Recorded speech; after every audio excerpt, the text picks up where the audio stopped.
Hi friends, welcome to AKP kitchen.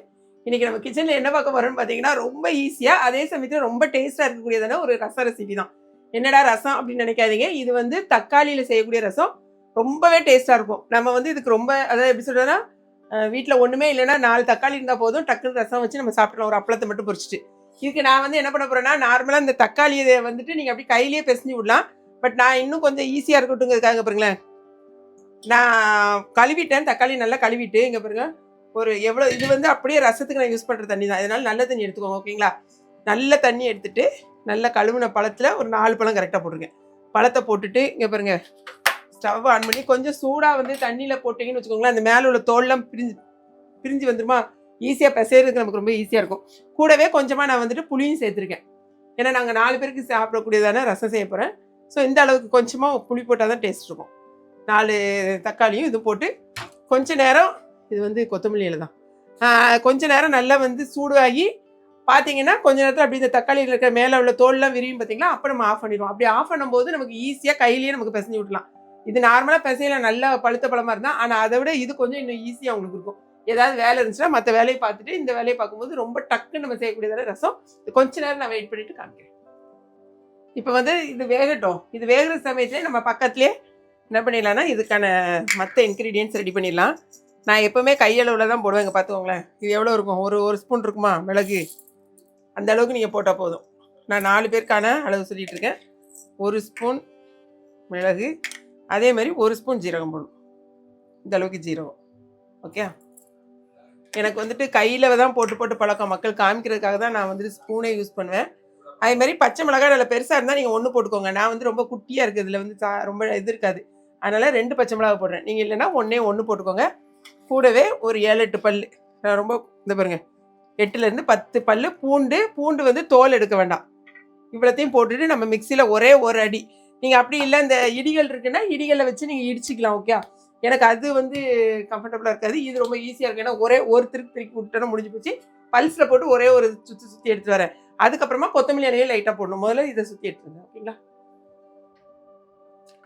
இப்போ இந்த அளவுக்கு கொத்தமல்லி எடுத்துருந்தேன்னா, இப்போ சும்மா லைட்டாக வந்துட்டு குறகுறப்பாக தான் அரைச்சிருக்கேன். ஒரே ஒரு கொஞ்சம் கொத்தமல்லி எடுத்து இதையும் அதுக்குள்ளே போட்டு ஒரு அடி அடிச்சுக்கோங்க, சரியா? அது கடைசியில் போடுறதுக்காக கொஞ்சோண்டு கொத்தமல்லி எல்லாம் வச்சுருக்கேன். இதையும் போட்டு மிக்சியில் ஒரு அடி அடிச்சு எடுத்துக்கலாம். பார்த்தீங்கன்னா மிளகு ஜீரகத்தையும் இந்த மாதிரி நல்லா வந்து மிக்சியில் போட்டு ஒரு அடி அடிச்சு எடுத்துக்கோங்க. எல்லாமே மல்லி வரைக்கும் எல்லாம் போட்டு அடித்து எடுத்து வச்சாச்சு. இங்கே பாருங்களேன், இதையும் நான் ஆஃப் பண்ணிட்டேன். கொஞ்சம் சூடாக இருந்துச்சு பார்த்தீங்களா, இப்போ பாருங்கள் ஆறிடுச்சு. கொஞ்சம் ஓரளவு கை பொறுக்கிற சூடுக்கு வந்துட்டு இந்த பார்த்தீங்கன்னா இப்போ இப்படி நமக்கு ஈஸியாக இந்த மாதிரி உரிச்சு எடுத்துடலாம். இது நமக்கு இன்னுமே ஈஸியாக இருக்கும். ஸோ இதை உரிச்சு எடுத்து வெளில போட்டுக்கோங்க.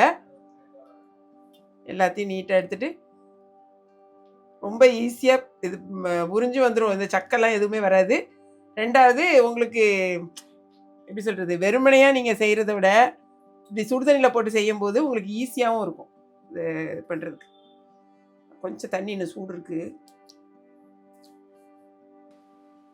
இப்போ நம்ம வந்து இதை நல்லா பிசைஞ்சு எடுத்துக்கலாம். உள்ளே வந்து கொஞ்சோண்டு நம்ம என்ன போட்டிருக்கோம், ஆமாம், இதை நல்லா கையில் போட்டு நல்லா பிசைஞ்சிடலாம். உள்ள புளியும் இருக்குது கொஞ்சம், சரியா? நல்லா பிசைஞ்சு எடுத்துக்கோங்க. இப்போ இந்த மாதிரி நல்லா நீங்கள் வந்துட்டு கை வச்சே நல்லா பிசைஞ்சு எடுத்துக்கோங்க. இப்போ பார்த்தீங்கன்னா எல்லாமே நல்லா பிசைஞ்சிச்சு. புளியும் உள்ளே இருந்துச்சு பார்த்தீங்களா, அந்த புளியுமே நல்லா கரைச்சி எடுத்தாச்சு. அதில் உள்ள சக்கையை மட்டும் கொஞ்சம் புளி சக்கை வந்துச்சுன்னா அதை மட்டும் எடுத்துக்கோங்க, ஓகே. இது வந்து உங்களுக்கு ஒன்றும் இல்லை, கொஞ்சம் இருந்தால் நல்லாயிருக்கும். இப்போ இப்படி இருக்கட்டும், கொஞ்சம் ஈஸியாக இருக்குங்கிறதுனால எடுத்துருக்கேன். உங்களுக்கு ஈஸியாக இருக்கணும்னா இந்த மாதிரி பண்ணிக்கோங்க. கொஞ்சமாக ஆயில் ஊற்றிக்கோங்க. ஆயில் வந்து ரொம்ப கம்மியாக ஊற்றினா போதும்.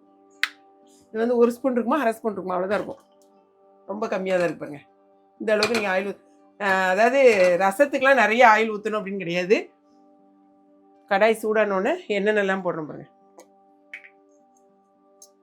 சூடாகட்டும். 1 ஸ்பூன் கடுகு போட்டுக்கோங்க. ஒரு சிலர் வந்து வெந்தயம் போடுவாங்க, பட் நான் வந்து வெந்தயம் போட மாட்டேன். கடுகு போட்டதுக்கப்புறமா 2 காஞ்ச மிளகா, சரியா? நீல மிளகா வரனா 2 பிச்சு போட்டுக்கோங்க. எனக்கு வந்து இந்த குண்டு மிளகாங்கிறதுனால நான் அப்படியே போட்டிருக்கேன். இதை போட்டுக்கோங்க.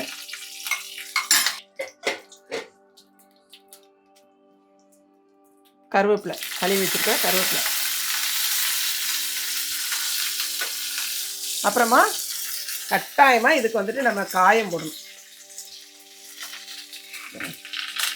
இந்த அளவுக்கு காயம் போட்டுக்கணும்.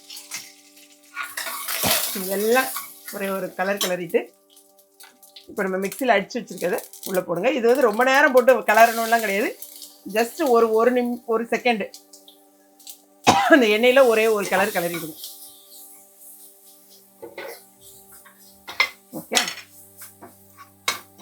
வாசனை. இப்போ கலக்கி வச்சிருக்க தக்காளி கரைசலை ஊற்றவும். கொஞ்சமாக வேணா நீங்கள் வந்து மஞ்சத்தூள் போட்டுக்கணும். நான் நிறைய நேரம் மஞ்சத்தூளே போட மாட்டேன் ரசத்துக்கு. ஆனால் ஒரு சிலர் வந்து கட்டாயமாக நீங்கள் ரசத்துக்கு மஞ்சள் தூள் போடணும்னு அடிக்கடி நீங்கள் வந்துட்டு கமெண்ட் கொடுத்துட்டே இருக்கீங்க. அப்புறம் கொஞ்சமாக உப்பு, அதாவது உப்பு ரசத்துக்கு எவ்வளோ தேவையோ அதுக்கு தகுந்த மாதிரி நம்ம வந்து உப்பு போட்டுக்கோங்க. இப்போ கொஞ்சமாக தண்ணி வந்து நம்ம மிக்ஸி ஜாரை கழுவி ஊற்றணும். அப்படி ஊற்றுனாதான் எனக்கு வந்து ஒரு திருப்தியாக இருக்கும். இப்போ நீங்கள் புளிப்புலாம் பார்த்துக்கோங்க. ஓகேங்களா, பார்த்துக்கோங்க. இது எனக்கு கரெக்டாக இருக்கும்னு தோணுது. நான் செக் பண்ணிக்கிறேன். ஏன்னா கொஞ்சமாக தண்ணி ஊற்றிக்கணும். நான் வந்து டேஸ்ட் பார்த்துக்கிறேன் எனக்கு. அதனால் வேறு தண்ணிலாம் எதுவும் ஊற்றலை. கடைசியாக கொஞ்சமாக கொத்தமல்லி இலை, கழுவி வச்சிருக்கிற கொத்தமல்லி இலை. இது வந்து ஒரே ஒரு கொதி மட்டும்தான் வரும். லைட்டாக ஒரு நுரை வந்தோடனே ஆஃப் பண்ணிட வேண்டியதான். ஐயா, கொத்தமல்லி இலையை போடுங்க. நுரை வர வரைக்கும் வெயிட் பண்ணணும். அவ்வளோதான்.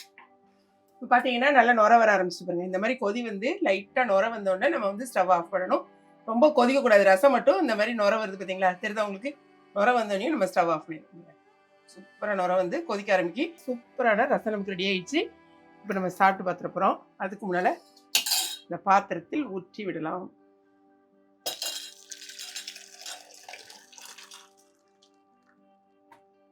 ஆக்சுவலி இந்த ரசம்லாம் செய்கிறது ரொம்ப ஈஸி. ஆனால் டேஸ்ட் வைஸ் ரொம்ப சூப்பராக இருக்கும். இப்போ வந்து நான் சாப்பிட்டு பார்த்துட்டு போகிறேன். எனக்கு இருக்கிறதுலே ரொம்ப பிடிச்சமான ஒரு சமையல்னு கேட்டிங்கன்னா இந்த ரசமும் சால மீன் ஃப்ரையும் தான் ரொம்ப பிடிக்கும். அது நான் வச்சுருக்கிறதுனால எனக்கு எப்படா சாப்பிடுவோன்னு தான் இருக்குது. இங்கே பாருங்க, ரசத்தெல்லாம் நிறைய நம்ம ஊற்றி சாப்பிடணும்.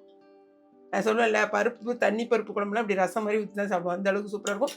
இது பக்கத்தில் இருக்கிறது என்னன்னு நினைக்காதீங்க, தேங்காய் துவையல். எங்கள் ஊர் ஸ்பெஷல் தேங்காய் துவையலும் சால மீன் பொரியல் தான்.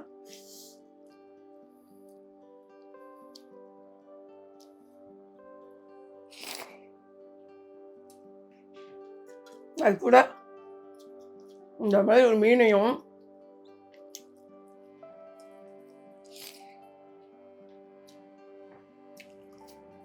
இந்த துவையில வச்சுட்டு, அதாவது இந்த சாப்பாடுலாம் நீங்கள் எத்தனை ஆயிரம் எத்தனை லட்சம் கொடுத்தாலும் கிடைக்காது. ஹோட்டலில் போய் வேறு விதமாக சாப்பிட்லாம். வீட்டில் சாப்பிட்ற இந்த சாப்பாடு வந்து நமக்கு வந்து ஒரு பெரிய வரப்பிரசாதம். அதனால எல்லாருமே பேசவும் முடியும். அந்த அளவுக்கு சொல்லுவாங்க. சூப்பர், செம சூப்பர். ஒரு 2 நிமிஷம் நீங்கள் பார்த்துட்டு